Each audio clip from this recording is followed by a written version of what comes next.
Rien ne perturbe le sage, car il s'adapte à ceux qui arrivent et ne résiste pas à la réalité. La perturbation et l'inquiétude sont des sensations qui s'emparent de presque chacun de nous aujourd'hui. Nous vivons constamment nerveux, angoissés et agités. Et un profond sentiment d'oppression inonde notre âme et nous empêche de vivre avec sérénité, plénitude et bonheur. Épictète disait « L'inquiétude est la conséquence naturelle de se concentrer sur des choses qui sont hors de notre contrôle. » Marc Aurèle, qui était rien de moins qu'un empereur romain et avait un nombre infini de grands et graves problèmes à résoudre, disait « La tranquillité de l'esprit est un joyau rare et précieux que nous devons toujours chercher à conserver. » Pour le stoïcisme, atteindre la sérénité d'esprit ou ataraxie est l'un des piliers fondamentaux du véritable bonheur. La tranquillité de l'âme face à toutes circonstances de la vie est pour eux une voie directe vers une existence pleine et authentique.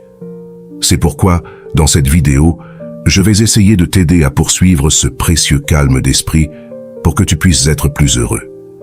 Pour cela, je vais d'abord t'expliquer en quoi consiste la sérénité stoïcienne et pourquoi elle est si précieuse. Ensuite, je te donnerai 8 conseils pour marcher vers elle avec fermeté et assurance. Avant de commencer, je te serai reconnaissant de mettre un j'aime à la vidéo, car ainsi tu m'aides à faire en sorte que cette philosophie atteigne plus de personnes. Si tu ne veux manquer aucune vidéo, abonne-toi et clique sur la cloche. Le stoïcisme peut être représenté comme un triangle. Aux 3 sommets du triangle stoïcien se trouvent la vertu, le bonheur et la sérénité. Les 3 sont inséparables et sont les conditions fondamentales de toute existence pleine et authentique. Dans d'autres vidéos, nous avons beaucoup parlé de la vertu et du bonheur, et maintenant, nous allons approfondir la doctrine stoïcienne sur la sérénité. La sérénité est la disposition de l'âme qui se montre tranquille, imperturbable et en paix face à toutes circonstances de la vie.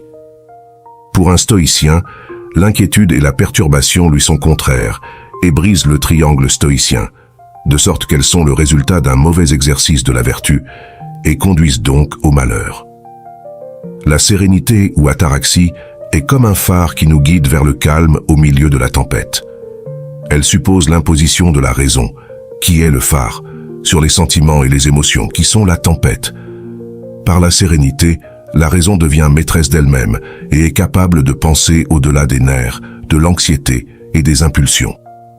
Ainsi, quand nous sommes capables de contrôler notre inquiétude, nous nous réconcilions avec notre nature humaine, dont l'attribut principal est la pensée rationnelle, et nous nous éloignons des animaux, caractérisés par des impulsions irrationnelles. De cette manière, lorsque nous atteignons la sérénité, nous entrons dans une mer de calme et de tranquillité, éloignés de la tempête des passions et enveloppés dans une aura de quiétude et de paix. Comme tu l'auras sans doute deviné, atteindre la sérénité stoïcienne repose sur 2 piliers fondamentaux que nous avons déjà abordés dans cette chaîne. La dichotomie du contrôle et la doctrine de l'amour fati. Lorsque nous cherchons la sérénité, la dichotomie du contrôle nous aide à identifier ce qui est en notre pouvoir et ce qui ne l'est pas. De cette manière, nous nous décidons à résoudre vertueusement les choses qui sont sous notre contrôle et à accepter les choses qui ne le sont pas sans nous en inquiéter, précisément parce que nous ne pouvons pas les contrôler. Quelle sérénité ou tranquillité plus grande peut-il y avoir que celle qui sait qu'elle a fait ce qui est possible et a laissé partir ce qui est impossible? Pourquoi être inquiet si nous avons changé ce que nous pouvions changer et ce que nous ne pouvons pas changer ne nous affecte pas? C'est pourquoi la dichotomie du contrôle est si étroitement liée à la doctrine de l'amour fati. Nous devons accepter notre destin et l'aimer tel qu'il est, en agissant vertueusement sur ce qui est sous notre contrôle et en acceptant ce qui ne l'est pas, car tout cela forme notre vie, qui est le meilleur cadeau qui puisse nous être fait pour atteindre la vertu et le bonheur. Lorsque nous pratiquons la vertu et contrôlons la dichotomie du contrôle et la doctrine de l'amour fati, la raison règne sur les impulsions et la sérénité s'impose sur l'inquiétude dans toutes circonstances de la vie. Et c'est à ce moment que nous sommes véritablement libres, car c'est à ce moment que nous pouvons véritablement choisir quoi faire et quoi ne pas faire. Lorsque nous sommes pris par les nerfs ou l'agitation, la compréhension se brouille et nous agissons par impulsion. Nous devenons esclaves de nous-mêmes. Cependant, Lorsque nous restons sereins, c'est la raison qui nous gouverne. Nous sommes maîtres de nous-mêmes et nous pouvons choisir en toute connaissance de cause quelle est la meilleure ligne de conduite à adopter face à toute circonstance qui nous arrive. Ce n'est qu'alors que nous marchons vers le bonheur et agissons de manière vertueuse. C'est pourquoi la sérénité, pour le stoïcisme, se trouve en parfait équilibre avec la vertu et le bonheur, les trois étant indispensables et nécessaires pour atteindre une existence pleine et authentique. Tu penses sûrement que la sérénité stoïcienne est un état spirituel admirable et précieux, mais néanmoins très difficile ou impossible à atteindre. C'est pourquoi, une fois vu ce qu'est l'ataraxie stoïcienne, je vais te donner 8 conseils pour réussir à maintenir cette précieuse tranquillité de l'âme et avancer dans la vertu et vers le bonheur. 1. Sois maître de ta respiration. Dans les moments d'inquiétude et de perturbation, notre esprit s'embrouille et nous ne pouvons pas penser clairement. Par conséquent, la première chose à faire est de chercher des méthodes pour te calmer et pouvoir réfléchir. Une méthode très efficace pour moi est le contrôle de la respiration. Assieds-toi ou allonge-toi, ferme les yeux et commence à respirer profondément. Inspire par le nez, fais descendre l'air jusqu'au ventre et expire par la bouche. Concentre-toi uniquement là-dessus et répète autant de fois que nécessaire jusqu'à ce que tu sentes que, même si le problème n'a pas disparu, au moins tu peux le voir plus clairement. 2. Analyser les problèmes. Une fois que tu peux penser clairement, visualise le problème qui te préoccupe. Nous ne pouvons pas essayer de résoudre quelque chose si nous ne savons pas ce qu'est ce quelque chose que nous voulons résoudre. D'où vient ton problème? Est-ce causé par quelqu'un? Quelles en sont les répercussions? Y a-t-il une solution? Il peut être très utile ici de demander conseil aux autres. Leur vision et leur perspective de notre problème peuvent nous aider à mieux le comprendre et même à le relativiser, à lui donner moins d'importance et à trouver une solution. 3. Appliquer la dichotomie du contrôle. Maintenant que tu connais la nature du problème, visualise ce qui est sous ton contrôle et ce qui ne l'est pas. Si tu peux faire quelque chose, pourquoi t'inquiéter si cela a une solution? Et si tu ne peux rien faire, pourquoi t'inquiéter si tu ne vas pas le changer? 4. Rends-toi compte que rien n'est éternel.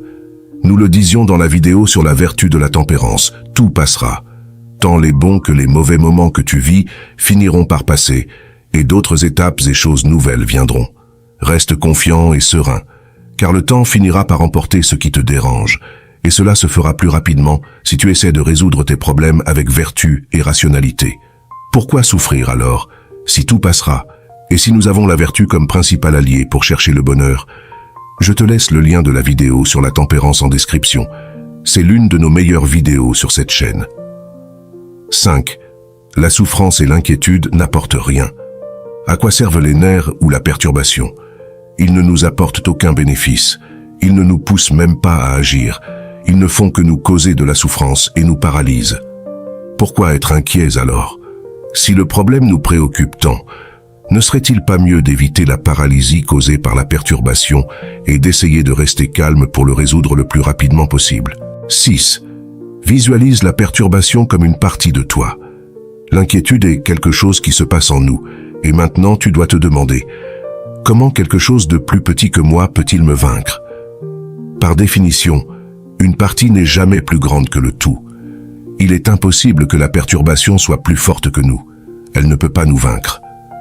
Garde cela toujours à l'esprit et applique constamment les outils pour faire en sorte que ta raison s'impose sur la perturbation et l'inquiétude. 7. Maintiens des habitudes de vie saines et paisibles. Pour mener une vie tranquille et sereine, il faut surmonter les difficultés et accepter tout ce que le destin présente. Il est nécessaire d'avoir des habitudes de vie qui nous induisent à la paix et à la tranquillité. Comment quelqu'un qui se livre au vice et mène une vie chaotique, hédoniste et désordonnée peut-il atteindre la sérénité? Discipline-toi pour prendre soin au maximum de ces 5 choses. Le repos, l'exercice, la méditation, la lecture et l'alimentation. Ce sont les piliers fondamentaux et incontournables qui nourrissent notre corps et dont notre âme se nourrit pour pouvoir pratiquer la vertu, embrasser la sérénité et atteindre le bonheur. 8. Réalise que la sérénité est une lumière pour toi et pour les autres. Nous le disions au début, la sérénité est le phare qui nous guide vers le calme au milieu de la tempête. La tranquillité en toutes circonstances de la vie nous rend plus vertueux et plus heureux. Mais pas seulement cela. Elle peut aussi rendre les autres plus vertueux et plus heureux. Lorsque nous sommes agités et nerveux, nous transmettons notre inquiétude aux autres et contribuons à les priver du bien, du calme et du bonheur.